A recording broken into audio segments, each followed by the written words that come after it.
My name is Jim DiDonato. For nearly 20 years, I have been leading educational and mentoring programs, and I have trained hundreds of teachers, leaders, and mentors across many countries. I've been a teacher and served as Chief Executive Officer and Superintendent of Schools.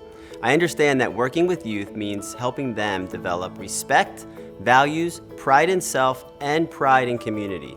We all have an obligation to ensure that youth in our communities are prepared for their own leadership journey. Welcome to Developing, Mentoring, and Supporting Youth Leadership. This lesson is Building Trust and Mentoring Youth.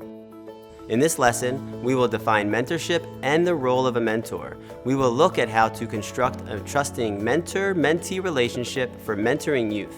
And we will identify best practices for creating programs to mentor youth.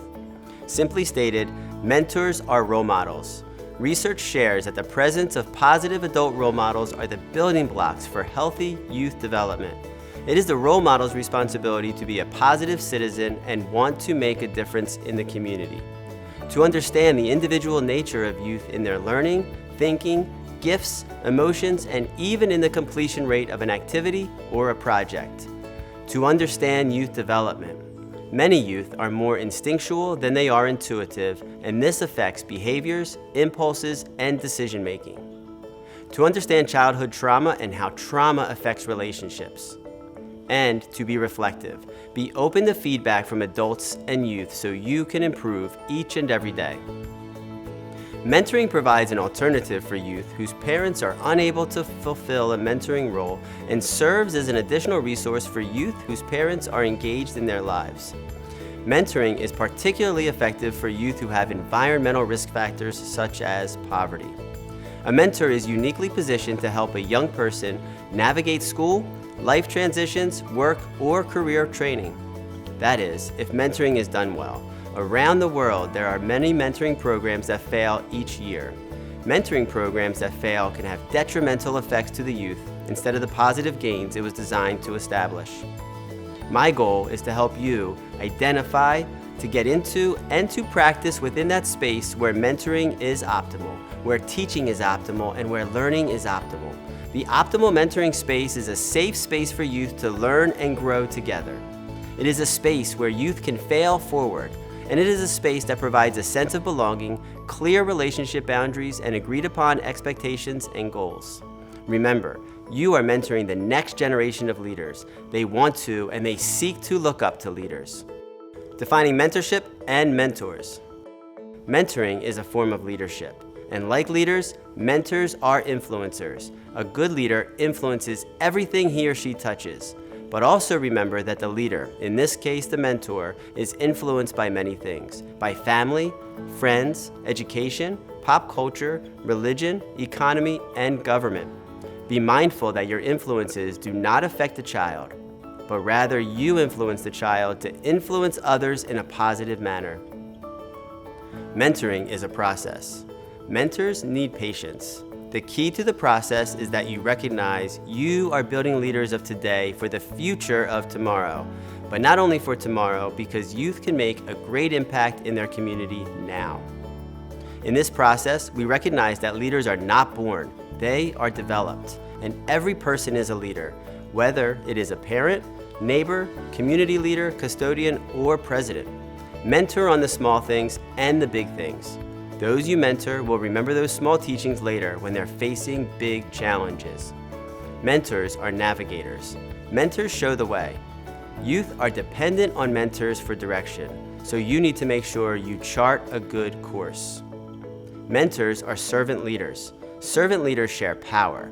They put the needs of others first. They help people develop and perform as highly as possible. The best mentors do this. When mentoring youth, it's about the person, not the product or the project. It is about opening the doors of possibility. The outcome is not how many projects were completed or if 1,000 widgets were produced. Mentoring, like leadership, is not about the leader, but those people the leader serves. Integrity needs to fill a mentoring relationship. Remember, corrupted and deceitful people mentor youth all of the time for nefarious purposes. And like positive mentors, they are committed to a purpose and they influence people to achieve that purpose. The values of a servant leader are the same as the values of a mentor: integrity, humility, respect, and telling the truth.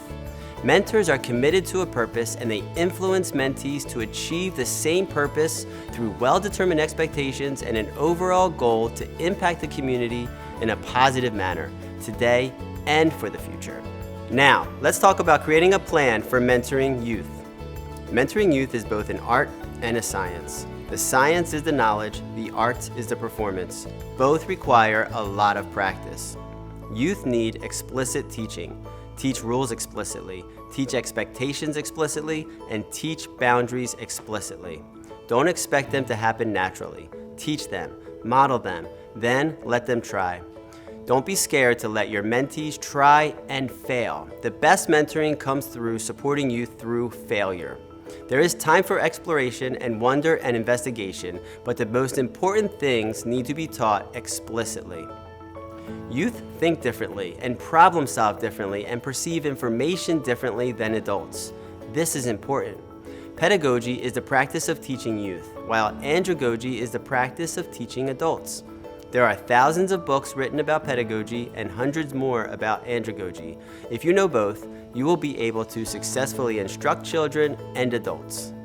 Overall, the key similarity to instructing youth and adults is to make learning relevant and applicable, to make it real to them and relevant to their lives. It is essential to build trust with youth for an effective mentor program. Trust is the foundation of all relationships. Therefore, trust is the foundation of mentoring. A mentor builds trust by relationship building, a commitment to the mentee and the program, and through servant leadership practices. Many youth, like many adults, trust the world around them until trust is broken. And most youth have had people in their lives already break trust. They know what trust is, but the trust is not fully developed in their brain and heart and can be confusing for them. So then, it is up to the mentor, the adult, to establish the trust in the relationship.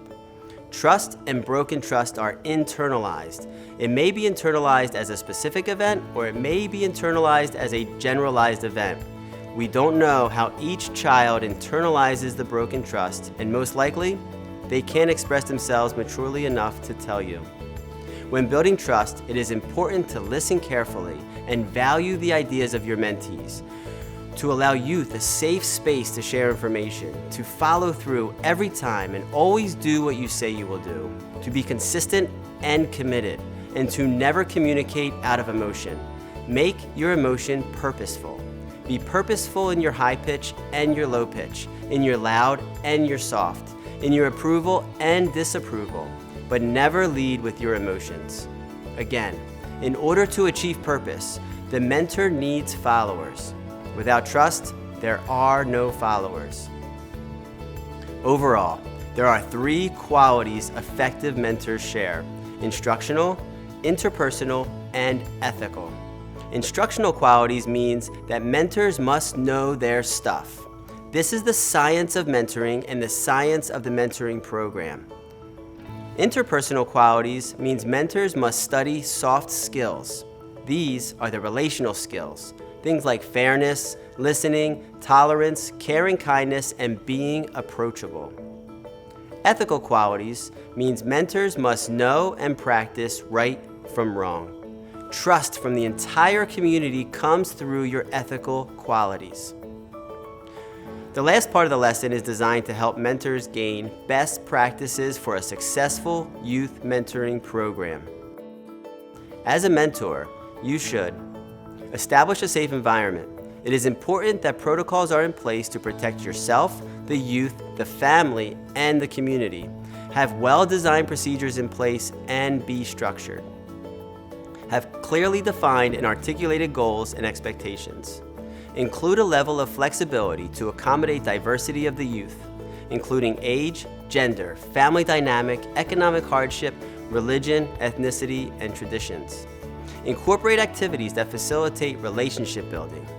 Support and involve parents and families. Help them be advocates for their children and the mentoring program. Coordinate with other services and supports as needed. Especially know your social services, your youth services, and school services. Don't forget about local businesses and local government agencies where applicable. Successful programs have proper recruitment, screening, and training for mentors. Monitor the program often to make improvements. And every mentor should have their own mentor, someone to hold them accountable and provide insight. Studies show that creating a sustaining, mentoring relationship requires resources and support. Support from the community, businesses, schools, and families improve relationships and resources. It requires a framework. Although structure is secondary to authentic relationship building, it is still necessary to have a framework for short-term and long-term success. It requires knowledge of effective mentoring programs. It requires realistic expectations about challenges and benefits of mentoring. And the duration of the relationship is important. This requires commitment and consistency. A timeline established and agreed upon by the mentor and mentee is a best practice. Studies also show why mentoring relationships fail. The top reasons include mentor or mentee abandonment, perceived lack of mentee motivation, unfulfilled expectations, deficiencies in mentor relational skills, including the inability to bridge cultural divides, funding interference, and inadequate agency support. Youth internalize everything a mentor does: your energy, your love, care and compassion, and how you handle difficult situations, but also negative actions. They soak up your excitement to learn, your excitement to impact, your hope, and your optimism. Be purposeful in your excitement, in your intonation, and in your passion, and be authentic in your leadership. When I grow up, I want to be like my mentor. At the end of this lesson, take a few minutes and ask yourself, why would the youth say that about me? Your answers will help guide the path to a quality mentoring program and a healthy, trusting relationship with your mentees. There are several recommendations for continued learning after this course to be the best mentor and to impact the community in the most effective way. You should continue to study child development, specifically brain development, how youth think and perceive information. Learn more about pedagogy versus andragogy to understand the difference between instructing youth and adults. And learn from other leaders and mentors in the community, and continue to gain trust of those leaders. And you should seek to have a mentor yourself for continued learning and guidance. For more on this course and to access related resources, visit us on the web.